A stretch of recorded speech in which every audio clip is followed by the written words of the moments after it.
அன்பு நிறைந்த சகோதரர்களே, சகோதரிகளே, நோய் பிடித்திருக்கக்கூடிய உத்தம வைத்தியரான ஒரு செபஸ்தியாருடைய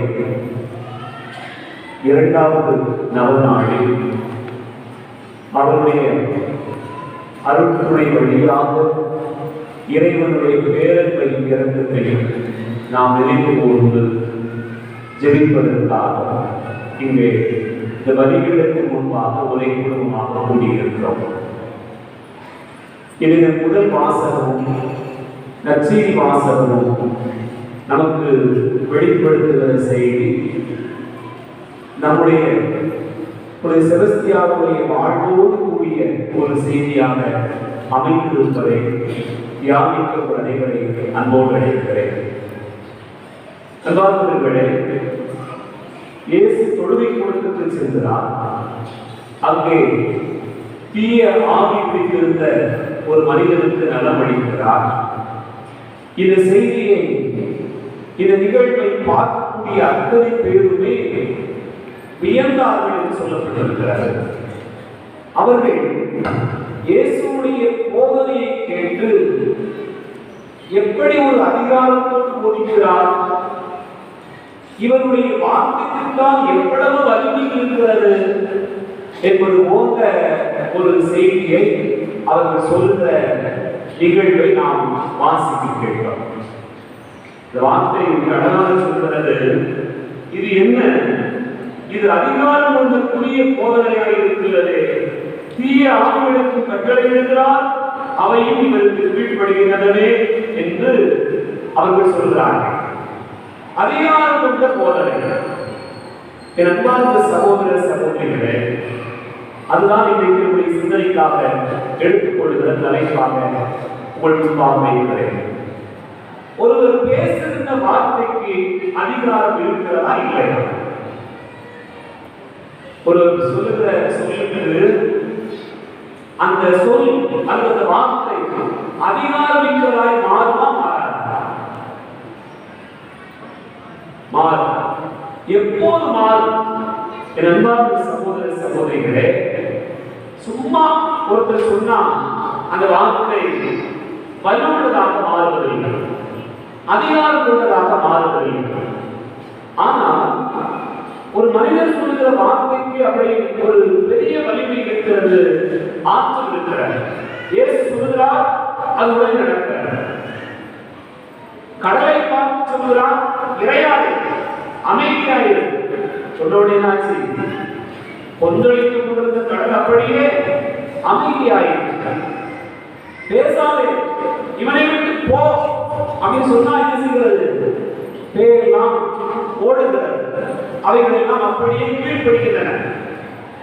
இயேசுடைய வார்த்தைகளுக்கு வலிமை இருந்தது, அவருடைய சொல்லில் அதிகாரம் இருந்தது என்று பார்க்கிறோம். நம்முடைய வார்த்தைகளுக்கு வலிமை, அதிகாரம் எப்போது உண்டாகும்? எப்போது ஒரு மனிதனுடைய எண்ணமும் சொல்லும் செயலும் ஒன்றித்து போகிறதோ அப்போதே அந்த மனிதனுடைய வார்த்தைக்கு வலிமை வருகிறார். இயேசுடைய எண்ணமும் சொல்லும் செயலும் ஒன்றித்து போனது, ஆகவேதான் அதிலே வலிமை உள்ளதாக இருந்தது. அதிகாரமிக்க போதனையாக இயேசுடைய போதனை மாறுகிறது. நம்முடைய பாதுகாவலர் நம்முடைய செபஸ்தியாருடைய வாழ்க்கையில் நடந்த ஒரு நிகழ்வை நாம் சிந்திக்கிறோம். அன்பார்ந்தவர்களே, மமதியின் சிறை, அந்த சிறையில் நிறைய பேர் பகைக்கு உள்ளாக்கப்பட்டார்கள். அங்கே கிறிஸ்தவர்கள் அல்லாதவர்கள் அந்த சிறையில் வைக்கப்பட்டிருந்தார்கள். அந்த சிறையில் 2 சகோதரர்கள் இருந்தார்கள். ஒருவர் பெயர் மார்க்குஸ், இன்னொரு மார்சிலி. இந்த 2 பேரும் அந்த சிறையில் இருக்கிறார்கள். இருவரும் கிறிஸ்தவர்கள். ஆண்டவர் இயேசுவை முழுமையாக ஏற்றுக்கொண்டு அவர்கள் அறிக்கையிடுகிறார்கள். அந்த சிறையில் இருக்கிற போது அங்கே அவர்கள் அனுபவிக்கக்கூடிய கொடுமை, துன்பம், வேதனை என்பது அதிகமாக இருந்தது. ஆகவே இவர்கள் என்ன நினைத்தார்கள்? அவருடைய பெற்றோர்கள், உறவினர்கள் எல்லாரும் சொல்றாங்க, இயேசு கிறிஸ்துவை மறுதலிச்சுட்டா உனக்கு பிரச்சனை இல்லப்பா, அதனால இயேசு கிறிஸ்து ஆண்டவர் என்று நீ சொல்லாத. நீ அதை சொல்லலன்னு சொன்னா நீ சிறையில இருந்து உங்க 2 பேரையும் விடுதலை பண்ணிடுவாங்க, நீங்க சந்தோஷமா வெளியே வந்துடலாம், வாழ்ந்துடலாம் அப்படின்னு சொல்லிட்டு இருக்காங்க. அதை 2 பேரும் கேட்ட உடனே இதுக்கு மேல துன்பத்தை அனுபவிக்க முடியாது, நாம ஏன் இந்த சிறையில வாழணும் அப்படின்னு நினைச்சுக்கிட்டு சிறையை விட்டு வெளியே வருவதற்காக இயேசுவை மறுதலிப்பதற்காக ஒரு முயற்சி செய்கிறார். இந்த செய்தியை நம்முடைய வீர தளபதியாக செபஸ்தியார் கேள்விப்படுகிறார். செபஸ்தியார் கேள்விப்பட்ட உடனே தன்னுடைய நண்பர் தோத்துராஸ் அப்படிங்கிற ஒரு நண்பர் மூலமாக அதை கேள்விப்படுகிறார். கேள்விப்பட்டு அந்த சிறைக்கு வருகிறார். இவர் தளபதி அப்படிங்கிறதுனால அந்த படைக்கு தளபதி என்பதனால் செபஸ்தியாருக்கு எல்லா சிறைக்கு போவதற்கான ஒரு உரிமை உண்டு. அப்போ செபஸ்தியார் அந்த சிறைக்கு போகிறார். அந்த சிறையில் ஏற்கனவே இந்த 2 பேரோடு சேர்த்து 16 பேர் இந்த கிறிஸ்தவர் அல்லாதவர்களுக்கு அந்த சிறையில் இருக்கிறார்கள். அந்த சிறையில் இருக்கிற போது அந்த செபஸ்தியார் போன உடனே என்ன செஞ்சிருக்கலாம்? செபஸ்தியார் கிறிஸ்தவர் தெரிஞ்ச உடனே எல்லாரும் நினைச்சிருந்தா நாங்கள் கிறிஸ்துவை ஏற்றுக்கிறோம், இதை விட்டுருங்க அப்படின்னு சொல்லியிருந்தா உடனே எல்லாரும் விடுதலை கிடைச்சிருக்கலாம். ஆனால் அப்படி நடக்கல.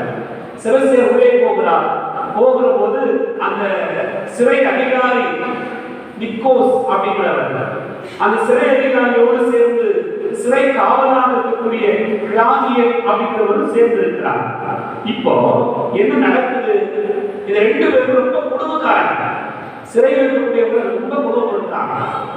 இதெல்லாம் தாண்டித்தான் செபஸ்தியார் அந்த சிறைக்குள்ளாக போகிறாங்க. சிறைக்குள்ளாக போன செபஸ்தியார் அவருடைய எண்ணமெல்லாம் என்ன? கிறிஸ்துவை மறுதலித்து வெளியே வந்துடலாம் நினைச்சிட்டு இருந்தாங்க இல்லையா? மார்க்குஸ் மார்செலின் என்ற 2 சகோதரர்களை சந்திக்கணும், அதுதான் அவருடைய எண்ணம். உள்ள போகும்போதே இந்த சிறை அதிகாரிகள் சீக்கிரமா வந்துட்ட அப்படின்னு சொல்லி இருக்கிறாங்க. அவங்களுக்கு தெரியும் செபஸ்தியார் போறா என்ன நடக்கும், அதனால சீக்கிரம் வெளியே வந்துடணும் அப்படின்னு சொல்லி அனுப்புறாங்க. நண்பார்ந்த சகோதர சகோதரிகளே, செபஸ்தியார் உள்ள போன உடனே மிக மனவலிமையோடு யாரெல்லாம் தவறி இருக்கிறார்களோ, யாரெல்லாம் விசுவாசத்தில் பிழைத்து இருக்கிறார்களோ அவர்களுக்கெல்லாம் நம்பிக்கை ஊட்டுகிற பணியை தன்னுடைய செபஸ்தியார் செய்து கொண்டிருந்தார். தான் அந்த பதவிக்கு வந்ததே அதுதான், தன்னுடைய அதிகாரத்தை பயன்படுத்தியதே அதற்காக. அவர் படைத்தளபதி ஆனது எதற்காக என்று சொன்னால், ஆண்டவர் இயேசுவை ஏற்றுக்கொள்ளாதவர்களுக்கும் ஆண்டவர் இயேசுவை ஏற்றுக்கொண்டவர்கள் அனுபவிக்கக்கூடிய துன்பங்களிலும் அவர்களுக்கு விடுதலை கொடுப்பதற்காகத்தான் அந்த பதவிக்கு வந்தார். அதுதான் செபஸ்தியாருடைய வாழ்க்கையை பார்க்கக்கூடியது. ஆகவே அவர் உள்ளே சென்று 2 சகோதரர்களை சந்திக்கிறார். இப்போ செபஸ்தியாருடைய அந்த கம்பீரமான தோற்றத்தை பார்த்தவுடன் 2 பேரும் அப்படி சிங்கத்துக்கு முன்னாடி அப்படி முசக்கூட்டி மாதிரி இருக்காங்க, முயல் போல அப்படி பயந்து நடித்து போய் இருக்கிறாங்க. அப்பதான் செபஸ்தியார் அவர்களை பார்த்து சொல்கிறார், சாதாரணமான மனிதனாக இருக்கக்கூடிய என்னை பார்த்து நீங்கள் இப்படி நடக்குவது ஏன்? அப்படி சொல்லிக் கொண்டு உடலை மட்டும் கொல்லுகிறவர்களுக்காக அஞ்ச வேண்டாம், ஆன்மாவையும் சேர்த்துக் கொள்ளுகிறவர்களுக்காக அஞ்சுங்கள் என்ற ஒரு செய்தியை சொல்லி, இப்போது நீங்கள் துன்பத்தை அனுபவிக்கிறீர்கள், ஆனால் நீங்கள் கொஞ்ச நாட்களில் ஒரு முடிவில்லாத வாழ்க்கையை பெறப்போகிறீர்கள். ஆகவே அந்த முடிவில்லாத வாழ்வை நோக்கி நீங்கள் தயாரித்துக் போங்கள். ஆகவே உங்களுடைய வேத விரோதிகள், உங்களுக்கு எதிராக இருக்கக்கூடிய எல்லோரும் கூட அப்படி மயங்கி போவார்கள், உங்களை விட்டு விலகி போவார்கள். ஆகவே நீங்கள் மனமுறுதியோடு இருங்கள் என்று செபஸ்தியார் அதை 2 பேருக்கு சொல்கிறார். 2 பேரும் கேட்டுட்டு இருக்கும் போது அவங்களுடைய பெற்றோர் கேட்கிறாங்க. அவங்க என்ன சொல்றாங்க? எங்க பிள்ளைக்கு தான் இவங்க அறிவுரை சொல்ல வேண்டாம், வாழ்ந்தா எங்க பிள்ளைகள் வெளியே ஒரு நிம்மதியா வாழ, சாதன விரும்பல எங்க பிள்ளைகளை அப்படின்னு சொல்லி செபஸ்தியார் சொல்றாங்க.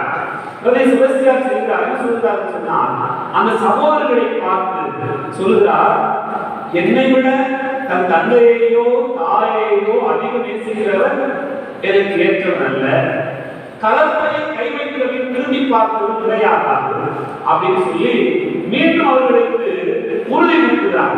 ஆகவே இந்த உறுதிமூட்டுகிற வார்த்தையை கேட்டவுடன் அவர்கள் உள்ளத்தில் ஒரு மாற்றம் ஏற்படுகிறது. அப்பதான் செபஸ்தியார் சொல்கிறார், வானதூதர்கள் வேத சாட்சிகளுக்கான மகுடத்தை கொண்டு வந்து உங்க தலையில வைக்க போறாங்க. அப்படி தலையில வைக்கக்கூடிய அந்த நேரத்துல நீங்க இந்த மணிமகுடம் தேவையில்லை அப்படின்னு சொல்லி தூக்கி எரிச்சிட்டீங்கன்னு சொன்னா நீங்க எப்படி விண்ணக வீட்டுக்கு போவீங்க, நீங்க எப்படி கடவுளுடைய பிள்ளைகளா இருப்பீங்க என்று அவர்களை பார்த்து கேட்கிறார். மீண்டும் நீங்கள் விண்ணக வீட்டுக்கு போனவுடனே உங்களுடைய பெற்றோருக்காக, கிறிஸ்துவை மறுதளிக்கக்கூடியவர்களுக்காக நீங்கள் செவியுங்கள் என்று அவர்களுக்கு மன உறுதி கூட்டுகிறார். இப்போ இந்த இரண்டு பேரும் சகோதரர்கள் ரெண்டு பேரும் ரெண்டு பேரும் என்ன செய்யறாங்கன்னு சொன்னா, நீங்கள் உங்களை பார்க்கிறவர்கள் சிவசேர பார்த்து சொல்றாங்க, ஐயா கடவுளியாரே உங்களை பார்க்கிற போது ஒரு வானதூதரை போல காண்கிறோம், வானதூதரை எங்களுக்கு வலுவோட்டுவது போல நாங்கள் உணர்கிறோம் என்று சொல்லி அவர்கள் சொல்லிவிட்டு தன்னுடைய பெற்றோரை பார்த்து சொல்கிறார்கள், கிறிஸ்துவின் அன்பிலிருந்து எங்களை யாரும் பிரிக்க முடியாது. ஆண்டவருடைய அன்புக்காக நாம் இதை செய்வதற்கு தயாராக இருக்கிறோம் என்று சொல்லிக்கொண்டு ஆண்டவர் இயேசுவை ஏற்றுக்கொள்கிறார்கள். அந்த சிறையிலேயே அவர்கள் துன்பத்தை அனுபவிக்க தயாரானார்கள். ஆண்டவர் இயேசுக்காக எல்லாவற்றையும் சந்திப்பதற்கு தயாரானார்கள். நண்புக்குரிய சகோதர சகோதரிகளே, ஒரு மனிதனுடைய வார்த்தைக்கு வலிமை இருக்கிறதா இல்லையா அப்படின்னு ஒரு கேள்வி கேட்டு பார்க்கணும்னு சொன்னா, ஒரு செபஸ்தியாருடைய வார்த்தைக்கு அவ்வளவு பெரிய வலிமை இருந்தது. பெற்றோர்கள் சொல்லி மறுதளிக்க வேண்டிய நேரத்தில் அவர்கள் செபஸ்தியாரை சந்தித்தவுடன் அவருடைய வார்த்தைகள் அதிகாரம் கொண்ட போதையாக இருந்தது. ஒரு செபஸ்தியார் முன்பாக இருக்கிற போது தாங்கள் ஒன்றுமில்லை என்பதை அவர்கள் உணர்ந்து கொண்டார்கள். அப்படிப்பட்ட ஒரு வலிமை அதிகாரம் இந்த போதனையில் இருந்ததாக நாம் பார்க்கிறோம். காரணம் என்று சொன்னால், ஒரு செபஸ்தியாருடைய எண்ணமும் சொல்லும் செயலும் ஒன்றித்திருந்தது, ஒரே ஏற்போட்டில் இருந்தது. ஆகவேதான் அவர் அவ்வளவு வலிமையோடு போதித்தார். என் அன்பார்ந்த சகோதர சகோதரிகளே, ஒரு மனிதனுடைய வாழ்க்கையில் எண்ணமும் சொல்லும் செயலும் ஒன்றித்து போனது சொன்னால் அதுதான் தியானம், அதுதான் தியானம், அதுதான் ஒரு புதிய வாழ்க்கை என்பது. அதுதான் நம்முடைய வாழ்க்கையை நாம் கடைபிடிக்க வேண்டிய, கொண்டிருக்க வேண்டிய வாழ்வினுடைய ஒரு உயர்ந்த நிலையாக நினைத்து பார்க்கிறோம். அன்பார்ந்த சகோதர சகோதரிகளே, 1000 வார்த்தைகள் ஒரு மனிதன் பேசலாம்.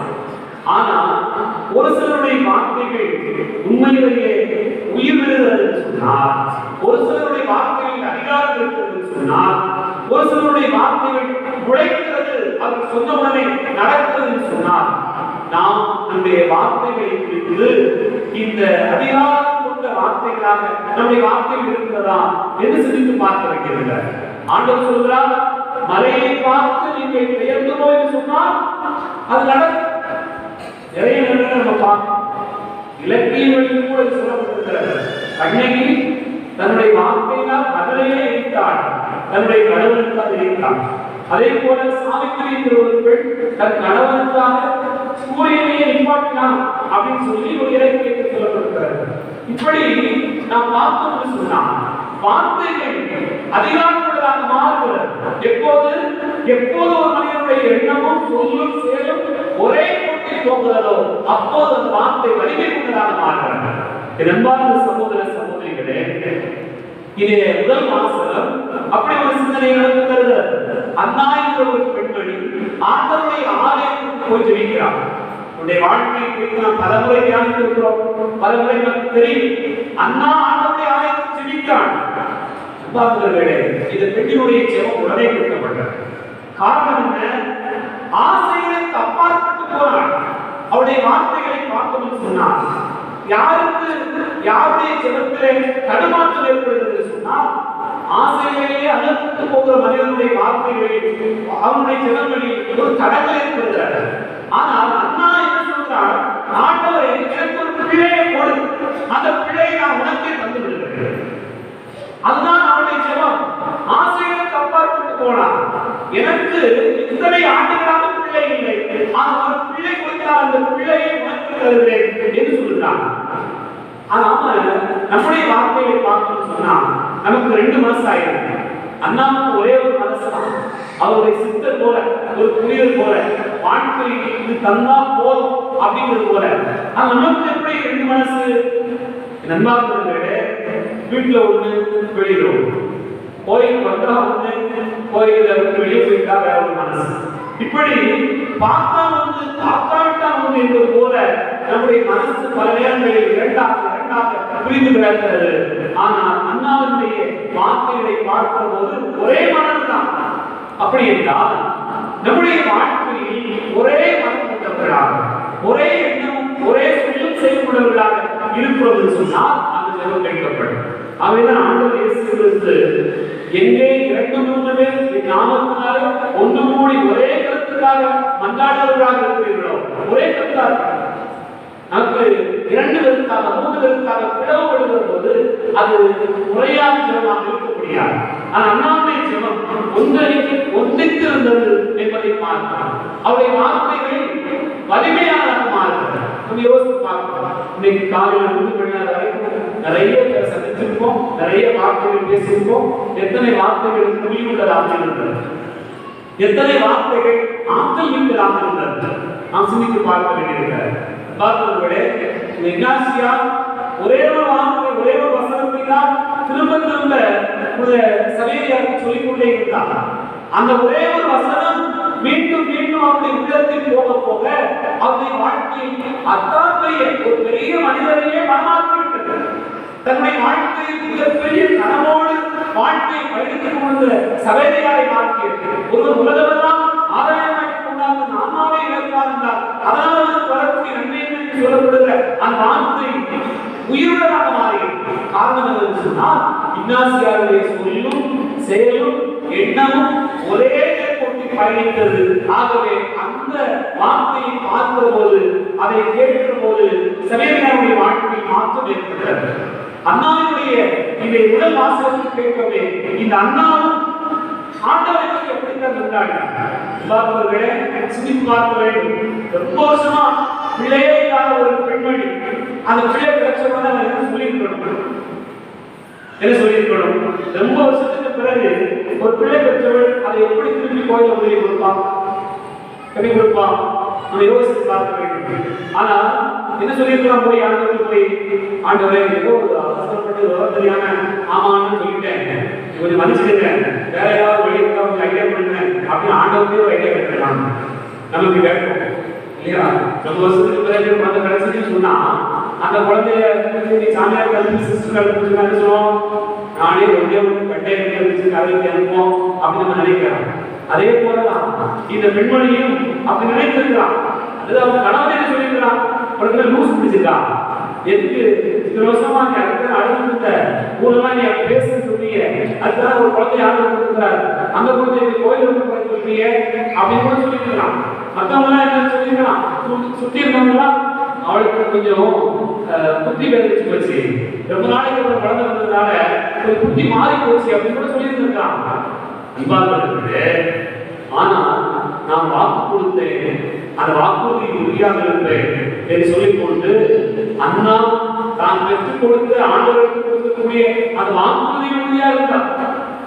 அதனால்தான் அதை சொல்ல வேண்டும்.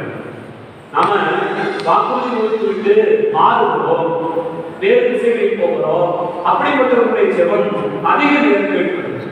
ஆனா அண்ணாவுடைய ஜெபம் கேட்கப்படுவதற்கான காரணம் அவளுடைய எண்ணமும் சொல்லும் செயலும் ஒன்றாக இருந்தது, ஒரே நேர்கோட்டில் பயணிப்பதாக இருந்தது. யோசித்து பாருங்க, இயேசுவுடைய போதனையும் அதிகாரமான போதனை. சாத்தா என்ன சொல்லுச்சு? சாத்தா என்ன சொல்லுச்சு? நல்லது சொல்லுச்சா கெட்டது சொல்லுச்சா? இந்த தீ ஆரம்பித்திருந்த மனிதன் நல்லது சொன்னானா தீயதை சொன்னானா? அவருடைய வார்த்தை பார்த்து நாசரேத்து இயேசுவே, உனக்கு இங்க என்ன வேலை? எங்களை ஒழித்து விடாம வந்து நீ யாருன்னு எங்களுக்கு தெரியும், நீ கடவுளுக்கு அர்ப்பணமானவர், நல்லதா கெட்டதா? நல்ல வார்த்தை தான் சொல்லிச்சு. ஆனா ஆண்டவர் சொல்கிறார், இந்த உள்ளுக்குள்ள அவனை வச்சுக்கிறார் பேசலாம் அப்படின்னு தெரிஞ்ச உடனே இயேசுடைய எண்ணமும் சொல்லும் செயலும் ஒரே நேர்கோட்டி போத காரணத்தினால் என்ன சொல்கிறார்? போவாரு இவரை விட்டு வெளியே போ அப்படின்னு சொல்லிடுறார். அப்படின்னு சொன்னா என் அன்பார்ந்த சகோதர சகோதரிகளே, யாருடைய வார்த்தைக்கு வலிமை இருக்கிறது. யாருடைய ஜெபம் வலிமையானதாக மாறுவது என்று சொன்னால், எந்த மனிதனுடைய வார்த்தைகளில் எண்ணமும் சொல்லும் செயலும் ஒன்றித்து போகிறதோ அந்த மனிதன் அதிகாரம் உள்ளவனாக மாறான். சில நேரங்களை யோசித்து பாருங்க. எங்க அம்மா சொல்லிட்டாங்க, என் வீட்டுக்காரர் இதை சொன்னா, அதனால அது கட்ட முடியல சார், இதை செய்ய முடியல, கற்க முடியல, இதை நான் செஞ்சுதான் ஆகணும் அப்படின்னு சில நேரங்கள்ல சிலர் சொல்லுகிறாங்க. காரணம் என்னன்னு சொன்னா, அவருடைய வார்த்தைகளில் உண்மை இருந்தது, அவருடைய எண்ணமும் சொல்லும் செயலும் நல்லதையே உள்ளடக்கியதாக இருந்தது. ஆகவே நாம் கீழ்ப்படிய வேண்டிய நிலைமைக்கு இருக்கிறது என்று சொல்கிறோம் என்று சொன்னால், அன்பார்ந்த சகோதர சகோதரிகளே, நம்முடைய வாழ்க்கையின் பயணத்தில் நம் எண்ணமும் சொல்லும் செயலும் ஒன்றித்து போக வேண்டும். ஒரு சிரசியா அந்த சிறைக்குள் சென்று அந்த மனிதர்களுக்கு நம்பிக்கை ஊட்டுகிறார். அவ்வளவு நேரம் அப்படியே கனிகளைக்கு கிடந்தவர்கள், வேறு திசைகளில் கிறிஸ்துவை மறுதலித்துவிடலாம் என்று நினைத்துக் கொண்டிருந்தவர்கள், வெளியே போய் சந்தோஷமாக வாழலாம், இந்த துன்பத்தை ஏன் அனுபவிக்க வேண்டும் என்று நினைத்துக் கொண்டிருந்தவர்கள், ஒரு சிரசியாக பார்த்தோடனே அப்படியே அடைந்துவிட்டார். காரணம் என்று சொன்னால், அவருடைய எண்ணமும் சொல்லும் செயலும் அப்படி அதிகாரம் கொண்டதாக இருந்தது. ஒரு மனிதனுடைய வார்த்தைகளுக்கு வலிமை இருக்கிறது. நம்முடைய வார்த்தைகளில் வலிமை இருக்க வேண்டும் என்று சொன்னால், நம் எண்ணமும் சொல்லும் செயலும் ஆண்டவரை நோக்கியதாக இருக்க வேண்டும். அதற்காக ஜெபிப்போம். இறைவனை ஆசீர்வதிப்பார்.